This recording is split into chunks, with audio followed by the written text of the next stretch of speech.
ये बात तब की है जब गुरु नानक देव जी करतारपुर में थे। उनके सत्संग में मूला नाम का व्यक्ति आता था, जिसे भाई मूला जी भी कहते थे। वह बड़े मन से कीर्तन किया करते थे। एक दिन भाई मूला जी ने गुरु जी से पूछा, गुरु जी, आप कहते हो कि कोई भी बुरा काम नहीं करना चाहिए, लेकिन लोग तो बहुत सारे बुरे काम करते हैं, जैसे कि वे जुआ खेलते हैं, शराब पीते हैं, चोरियां करते हैं। गुरु जी ने कहा, भाई मूला, हमें सिर्फ अपना काम करना चाहिए। हमारा काम है कि हम नाम जपें, सिमरन करें, गुरबानी के साथ जुड़ें, शब्द गायन करें। दूसरों के अवगुणों को देखना हमारा काम नहीं, इसके लिए परमात्मा है। हमें तो सिर्फ अपने काम में ही लगे रहना चाहिए। कभी भी अपना ध्यान भटकने मत दो।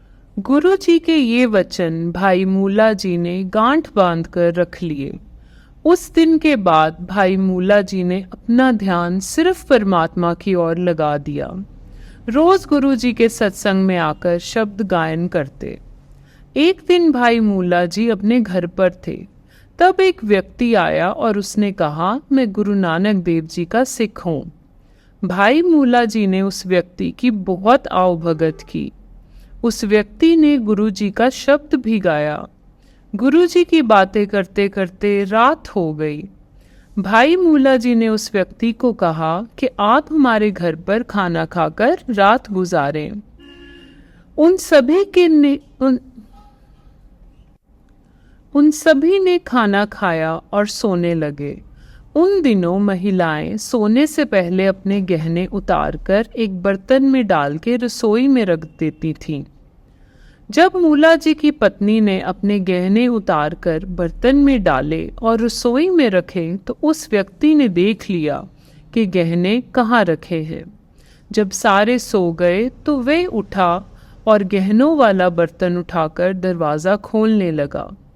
आवाज़ से भाई मूला जी उठ गए और उस व्यक्ति से पूछा कि इतनी रात को आप कहाँ जा रहे हैं।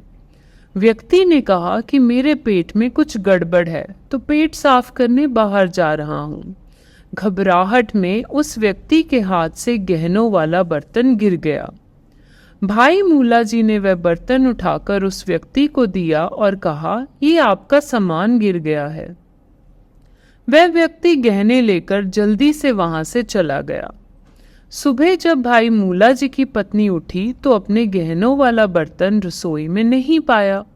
उसने भाई मूला जी से पूछा कि मेरे गहने नहीं मिल रहे।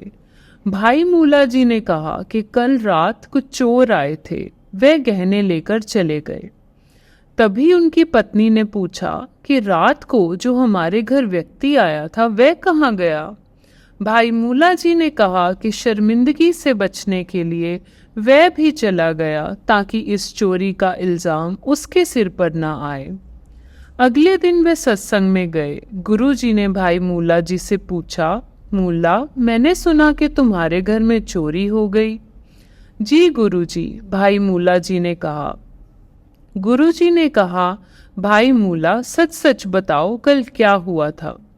भाई मूला जी ने गुरु जी का हुक्म मानकर सारी बात सुनाई। गुरु जी ने कहा, तुम अपनी धर्म पत्नी को तो बता सकते थे।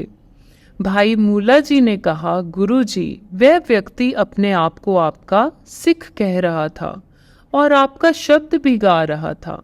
अगर मैं ये सारी बात बता देता तो आपका नाम इस चोरी से जुड़ जाता और लोग बातें करने लगते कि चोर गुरु जी का सिख था। वैसे भी आपने फरमाया था कि हमें सिर्फ अपना काम करना चाहिए, दूसरों के अवगुण नहीं देखने चाहिए। गुरु नानक देव जी ने मूला जी को आशीर्वाद दिया और कहा, जैसे तूने अपने गुरु का पर्दा रखा वैसे ही भगवान तुम्हारे हर दुख और कर्म पर पर्दा रखेंगे। इस कहानी से हमें गुरु जी ये समझाते हैं कि अगर हम परमात्मा पर पूरा विश्वास करते हैं तो परमात्मा हमेशा हमें दुखों से दूर रखते हैं। अगर आपको ये कहानी अच्छी लगी तो कृपया इस वीडियो को लाइक और शेयर करें, साथ ही हमारे चैनल को भी सब्सक्राइब करें।